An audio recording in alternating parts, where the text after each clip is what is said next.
Hello violinists! The information I'm going to share with you in this video completely changed how I think about bowing, and so I'm really excited to see what effects it has for you. Now, I always kind of just thought the bow hold was a convenient way to hold the bow that allowed us a great deal of dexterity, and that's why it's the agreed upon violin bow hold. And this, of course, is true. But there's a deeper reason as to why that's true, and it actually comes at the level of individual fingers. Every single one of the fingers on your bow has a different purpose. One guides the bow, one adds pressure, one adds counterweight, so on and so forth. And if you understand what each finger adds to the bow, then you're able to better control what you want your bow to do. If you want less or more weight, if you want to guide it in a specific direction. These are all things that you can understand at a far deeper level when you understand the mechanics of every single one of your fingers and how it plays into the overall picture. So let's briefly start with the thumb. Now, the thumb doesn't play too important or different of a role on the violin bow. It's mostly the fingers that have the specific purposes. But the thumb just allows us to grab the bow, right? Humans have opposable thumbs. This is what sets us apart from many animals. The thumb is what allows us to add pressure from two opposing sides so that we can pick an object up.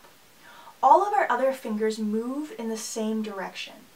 So we can't really pick anything up with these fingers since they move all in the same direction. We can scoop something up maybe and wrap it in our hand, but until we can add an opposing force to squeeze an object together, we can't actually really do anything with it, and this is where the thumb comes in. It's that opposing force so we can grab things.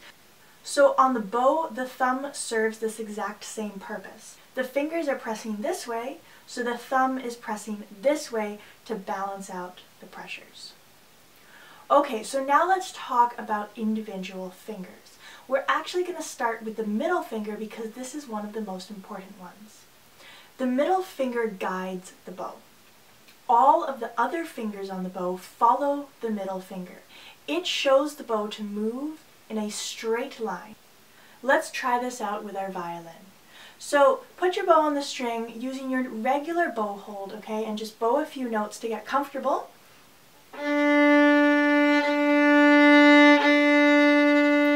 Now, start to relieve pressure on all of your other fingers except for your middle finger. Now, your middle finger is for guidance. It's not for pressure. So you'll notice that as soon as you relieve your other fingers, you won't actually be able to put hardly any pressure into the bow.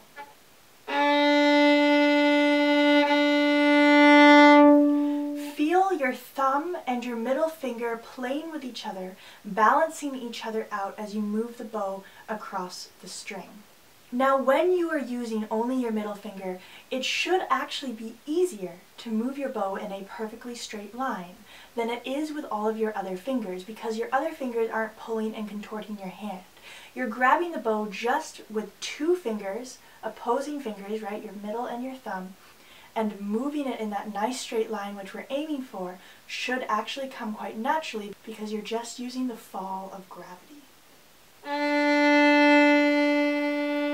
Feel the gravity in the downwards bow. And then follow that same path upwards. Okay?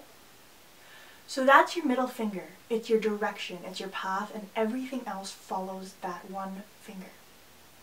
Now let's talk about your index finger. Your index finger is the pressure. This is where all of your power comes from. So when we place the index finger on the bow, that's when the bow starts to dig into the string a little bit more.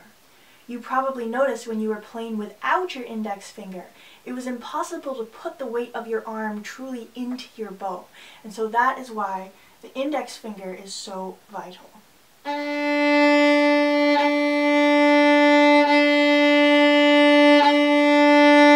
Try just with your thumb, your middle finger, and your index finger. Now, what happens if you play only with your index finger and your thumb without using your middle finger?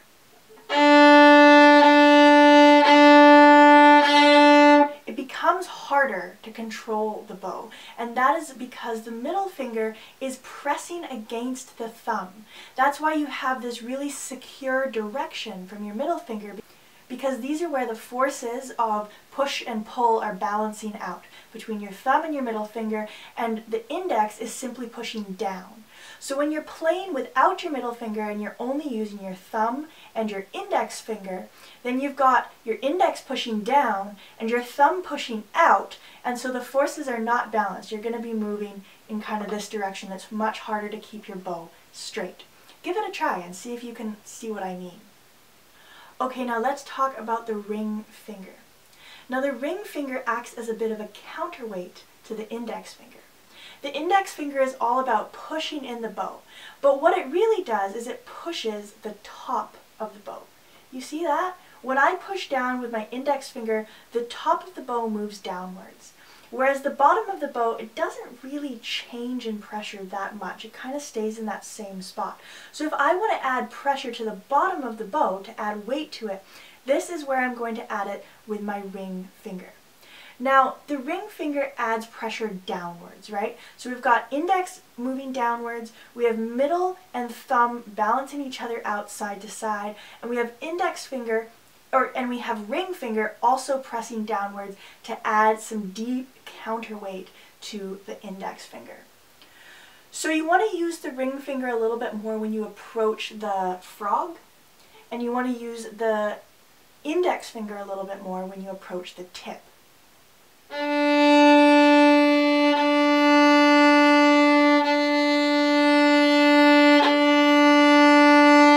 This will help you to balance out your sound.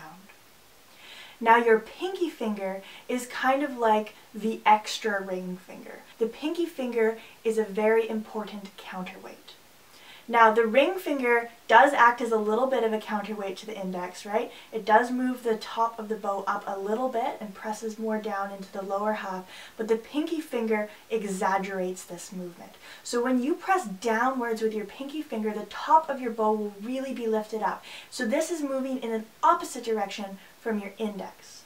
So your index and pinky are completely opposite to each other, and they balance each other out. Alright, so this is like the seesaw motion with your bow.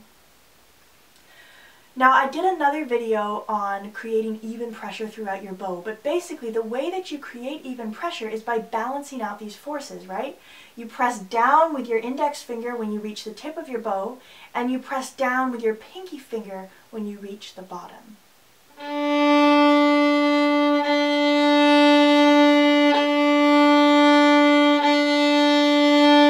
Feel your pinky finger and your ring finger kind of acting as a team together.